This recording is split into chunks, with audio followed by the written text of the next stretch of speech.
প্রিয় শিক্ষার্থীরা আসসালামু আলাইকুম। মাইক্রো ওভেনে পানি শূন্য বস্তু রাখলে গরম হয় না, অথচ পানি যুক্ত বস্তু রাখলে এটি গরম হয় কেন? এর বৈজ্ঞানিক ব্যাখ্যা।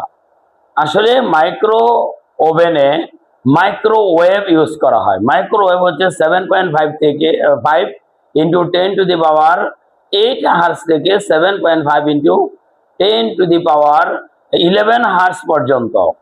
এটা খুবই ক্ষুদ্র তরঙ্গ দৈর্ঘ্য, কম্পাঙ্ক অনেক বেশি।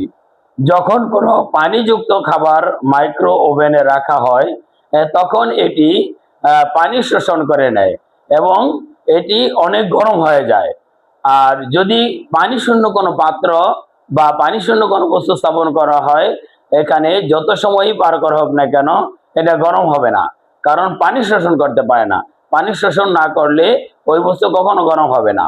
তোমরা কোশ্চেন করতে পারো, স্যার পাত্রের মধ্যে আমরা খাবার রাখি, পাত্রও গরম হয় এবং খাবারও গরম হয়। আসলে এটার ব্যাখ্যাটা ভিন্ন। যে পাত্রের মধ্যে যখন আমরা কোনো খাবার রাখি, পাত্র পানি শূন্য, কিন্তু খাবারটা হচ্ছে পানিযুক্ত। পানিযুক্ত খাবার থেকে মাইক্রোওয়েভ ওয়েভগুলোর কারণে সেখান থেকে পানি শোষণকারী নিয়ে যাওয়া হয় এবং সেই বস্তুটা গরম হয়। আর ওই বস্তু গরমের কারণে তোমার বিকিরণ পদ্ধতিতে একটি দেখা যাচ্ছে যে খাবার থেকে তাপ ওই পাত্রে পৌঁছায়, জন্য তাপ পাত্রটা কিছু গরম হয়। আসলে মাইক্রো ওভেন কোনো পানি শূন্য খাবারকে পানি শূন্য বস্তু গরম করতে পারে না, কিন্তু পানিযুক্ত বস্তুকে গরম করতে পারে।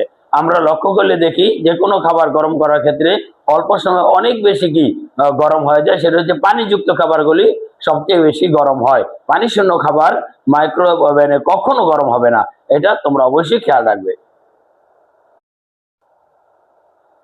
প্রিয় শিক্ষার্থীরা আসসালামু আলাইকুম। মাইক্রো ওভেনে পানি শূন্য বস্তু রাখলে গরম হয় না, অথচ পানি যুক্ত বস্তু রাখলে এটি গরম হয় কেন? এর বৈজ্ঞানিক ব্যাখ্যা। আসলে মাইক্রো ওভেনে মাইক্রোওয়েভ ইউজ করা হয়। মাইক্রোওয়েভ হচ্ছে 7.5 থেকে 5 ইন্টু 10⁻8 হার্স থেকে 7.5 ইন্টু 10⁻11 হার্স পর্যন্ত।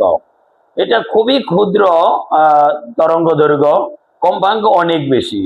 যখন কোনো পানিযুক্ত খাবার মাইক্রো ওভেনে রাখা হয় তখন এটি পানি শোষণ করে নেয় এবং এটি অনেক গরম হয়ে যায়। আর যদি পানি শূন্য কোনো পাত্র বা পানি শূন্য কোনো বস্তু স্থাপন করা হয়